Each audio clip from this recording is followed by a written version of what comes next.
Hello guys and welcome to my tutorial for Frostpunk 2. Thank you very much to 11-Bit Studios for providing me the game early so I could get this guide ready for you. So this guide is going to be focused on the prologue only to give you the basics of the game, how it works, and you can work out the rest when you play the game. So for the sake of this tutorial, I'm going to be doing it on the easiest possible mode. Okay, so the very first thing we need to worry about is the basic controls. So to move the camera around, you can use W, A, S, and D to move it around. You can use, if you hold down the middle mouse button, you can rotate the camera, and you can also zoom in and out with the scroll wheel as well. So in case you want to get a better grasp of things. You can control time with the numbers on your keyboard. So 1, you can see at the top left, is normal time, 2, double time, 3, triple time, space, pause. Pause is really good if you want to plan and stuff like that. Now, the game does a very good job of telling you what you need to do. So it says, Frostbreak an oil wagon and construct the extraction district. So the idea of the game simply is to survive in a cold wilderness. That's what we're trying to do. And we need a source of heat. Basically, every single level in Frostpunk 2 usually has a dreadnought or a generator which generates heat. So, as we can see right now, our dreadnought is completely off. There's no fuel, it's off, and so on. So we need fuel. If you hold Alt, you can see the different types of resources in the area. So we can see here, this is for food, fertile soil. This is for materials. This is for oil. We need oil for the generator. But we can find one that's way closer to the generator. So you can see here, an oil wagon. So we need to free it. Now, the way that this game works as well is you need to frostbreak different grids to get closer to items to then be able to build on them and use them. To do that, go to the very bottom right corner where it says here, frostbreak, or you can press X on the keyboard as a shortcut, and then you need to select different regions to get closer to your goal. Now, you keep selecting the regions until this tick shows up to show that you selected enough. So let's tick that. Now, of course, because we're paused, it's not going to happen. So let's unpause. And if you want this to go by faster, then simply you can speed up like this, you see. I've done on triple time. It's done. Let me plan the next action. We know that we've broken this and we have to construct an extraction district. So to build a district, bottom right, press B or click this button and you can construct different districts. Now you have here the housing district, the food district, and the extraction district. That's what we're after right now to switch on the heater. So let's turn this on. And you can strategize where, as long as it's within the area that you're trying to get items from, resources, oil, things like that. So we're now committing to building a district. So unlike the first Frostpunk game, we don't build individual buildings, we build entire districts of areas. So let's fast forward. As you can see, it's building the district for us. It's important to pause so you can really strategize the next move, because we can see at the top left, there's a whiteout coming in 79 weeks. We're now on week 10, and as time passes, days are going by, weeks are going by quickly. We have to get ready for the whiteout. If we're not ready in time, then game over. So when you see these little pop-ups, you can click on them and they'll give you more insight into different things that are happening. It could be good, it could be bad, it can give you information, it could give you decisions that you have to make or choices you have to make. It could also give you choices that you have to make in the future which will determine the direction of the game. Now that we have oil coming in, let's turn on the heater.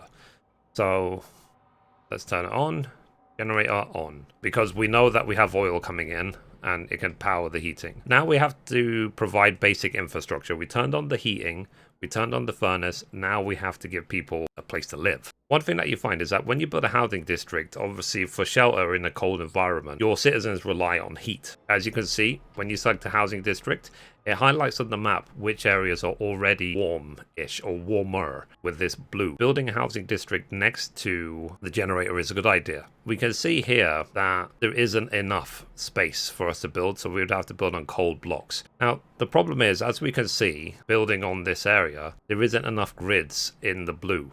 These two still need to be frost broken. So let's break that. Let's frost break these areas.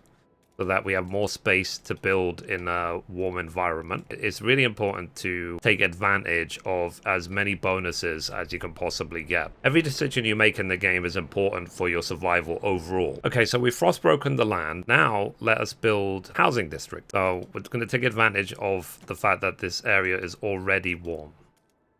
Okay. So that'll be the first housing district that we're building. And you can see here as well, we've also hit the optional goal. It tells you place a housing district next to each other or the furnace to reduce the heat demand.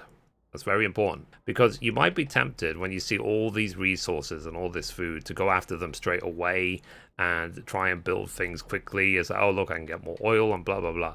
But if you do that, then you might run out of resources very quickly. Resources are scarce, so you have to take a very careful and considered approach when playing this game. So you can see constantly I'm pausing the time, fast forwarding, and so on. Like if I know nothing's going to happen and I just have to wait for things to be built, I fast forward. But then the second I want to think and strategize, then I pause the game and then I decide what I'm going to do next. So now it says Frostbreak to a construction wagon and build an extraction district. Okay, so we know that there was resources here. So this one, construction wagon. So let's Frostbreak to it. So we have to get to it. Now this frostbreaking happens grid by grid. So you need to make sure that you make a path to your goals. Okay, so we've frostbroken to that. Let's build a extracting district around that so we can get materials, prefabs. The prefabs are used to build more districts. So now we are getting materials, we have an oil supply coming in, and so on. The thing to note with the extraction points is that they're not infinite, they don't last forever, but more on that later. Now we need to build a second housing district. So let us now think about where we're going to place it. But we want it as close to here as possible to take advantage of the heat. So let's build it next to the other housing district. Okay, so we can't build it as much as we would like to. Okay, so now let me get ready to build a second housing district. So let me frostbreak some areas. So now time to build the second housing district. As we were told before, it's an advantage to build next to another housing district to reduce the heat demand. And we can see that this housing district is giving us extra heat areas. So let's do it. Housing district. Let's make sure we build it next to the other housing district so that we reduce the burden on our generator. Now that we have fuel coming in, we have materials coming in, we have two housing districts, we need food. So let's find a source of food now. So I think we spotted one here. Yep, this is food and this is food here. So now, as before, let us frostbreak the area and work our way towards the food. So let's be smart about it. And then this one, and then this one. You see, so we were able to frostbreak towards two sources of food at the same time. And as we can see, there's a message here. So let's see what it says.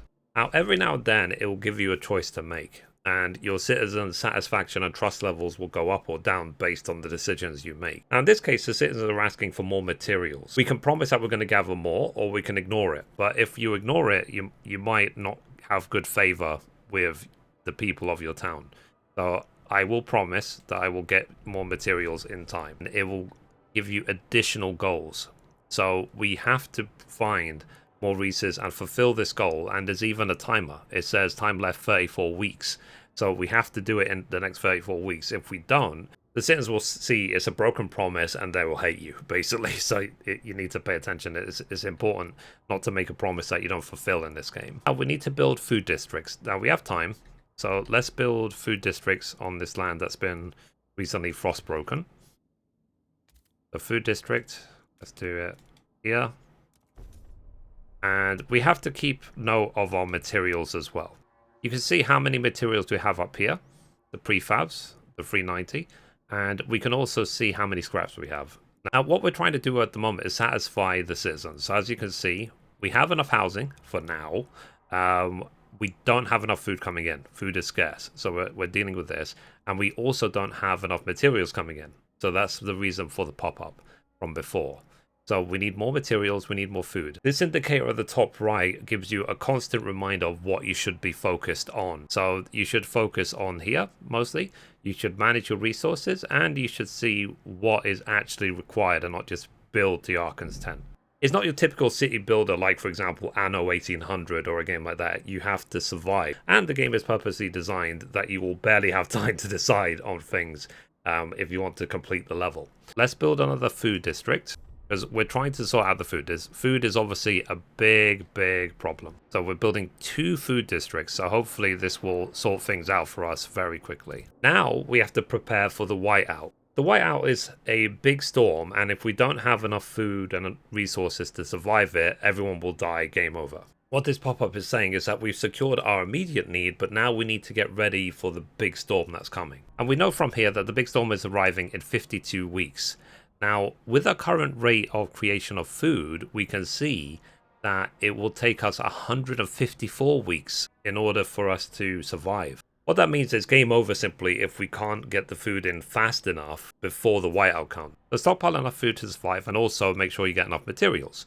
So as you can see here, for now, we have a lot of food coming in. So this is plus, but this is golden and plus. So the immediate needs of the citizens is satisfied. Now we need to worry about the materials. So I think there was another material thing here. No, this is oil. Okay, so we learned from before. Press Alt. There's materials here and here. So now let us Frostbreak towards both of them if we can. So okay.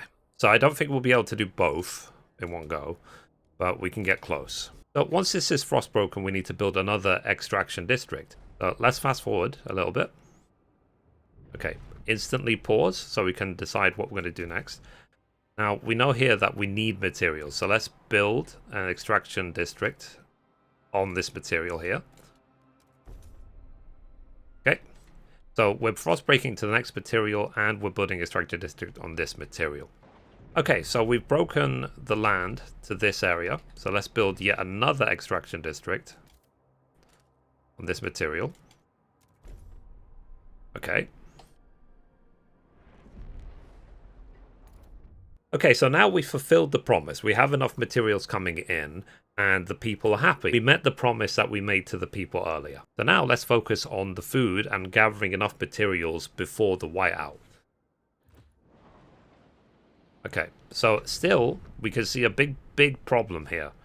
It says we have 46 weeks till the whiteout, but it will take us 148 weeks to get enough materials at the current rate. That's a big problem. So let's see what they say here, what they're saying. Okay, so now it's saying that we should consider either asking the Wanderers to tighten their belts, which means to eat less, or to do emergency shifts in the work districts. Emergency shifts in the work districts means essentially that they will work a lot harder to extract more food, but could put the safety of the citizens at risk. So that's a choice you're going to have to make. If you want to ask the Wanderers to tighten their belts, you need to go to the very bottom of the screen, click the Wanderers community symbol, and then you can click here, tighten belts. So the food demand per capita will be decreased, but the hunger will be increased. So it's up to you if you want to do that. Or you could try and seek out more food deposits. If you want to do an emergency shift, you can click on any food area, or even any extraction area for more material. And you can click this button here. It says here, emergency shift. So production efficiency will be increased, but trust level will fall. So it's up to you what's more important. Given that we are in a race against time, I'm going to actually switch on emergency shift for both of my food facilities for now, because we do not have enough food coming in. So until I find more areas. So when I find more food areas, then maybe I'll probably switch these off. Now that we have more food coming, we have more materials coming, and everything's in excess, we can now explore more of the areas. If I remember rightly, you see there's more materials here, there's oil here, and there's also food here. So we're going to work our way down here if we can. Now let's frostbreak this area down towards here. I think that will be good. So oil, and then let us get some more food. We're not quite at the food, so we have to wait. So now, again, we always want to be doing something. So let's frostbreak towards this food.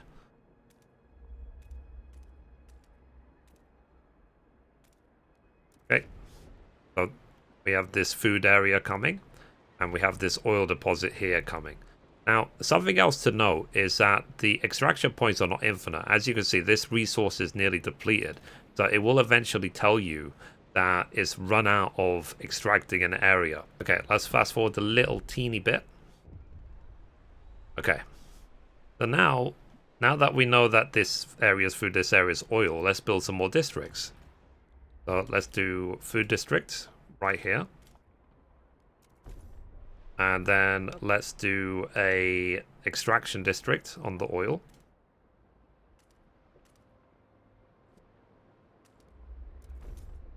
Okay, so now we know that this district doesn't produce anything. You see, no access to a resource, the resource is done. So what we can do is we can click this button here to demolish it. By demolishing the area, we'll get back some scraps and also some prefabs to build other districts. So let's get rid of it. Okay, good. So now that we've built another food district, we have 3 of them going, 2 on emergency and 1 here. It means that it will take us 34 weeks to complete our stockpiles and 35 weeks until the whiteout. So for now, everything seems to be fine. We have enough materials coming in, we have enough food coming in, and so on. So let's see what is required next. Our stores are almost full of food, but we need more for the whiteout. We need secure depots to house our food. Every now and then you'll have to build buildings which aid you in what you're doing. So it specifically asked us to build food stockpile hubs. So let's build one here. And then for good measure, let's just build another one. Okay, so we have 2 food stores coming. But let's fast forward now. Now time is urgent. It's giving you the choice. Do you want to sacrifice, do extra things in order to help you win? If not, you will die. But we already know we're going to win because we've been checking the resources the whole time. So I don't have to resort to any extremes in order to win. Because we will finish everything in 25 weeks. The whiteout will happen in 26 weeks. So we're pushing a fine line, but we managed to get it done. So now let's fast forward. There's literally nothing else to do now except wait for the whiteout. Okay, we've secured enough food for the incoming whiteout. Our workers will make last-minute preparations. When the storm arrives, we should try and keep our people warm for the time. We will survive. Okay, so 1 week until the whiteout. Fast forward. Okay, the whiteout is now happening. The whiteout is an extreme cold storm.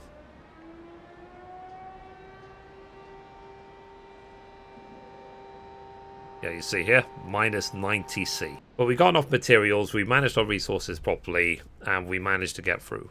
Now, once you start the next mission of the game, it will be the same thing, except there will be a lot more types of districts that you need to consider.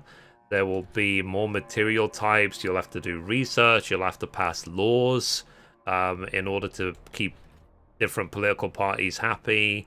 You'll have to build different types of hubs, as you can see, and also as well you can build multiple towns and you can connect them between the towns. But that's something I would like you to explore on your own. That's the game, essentially.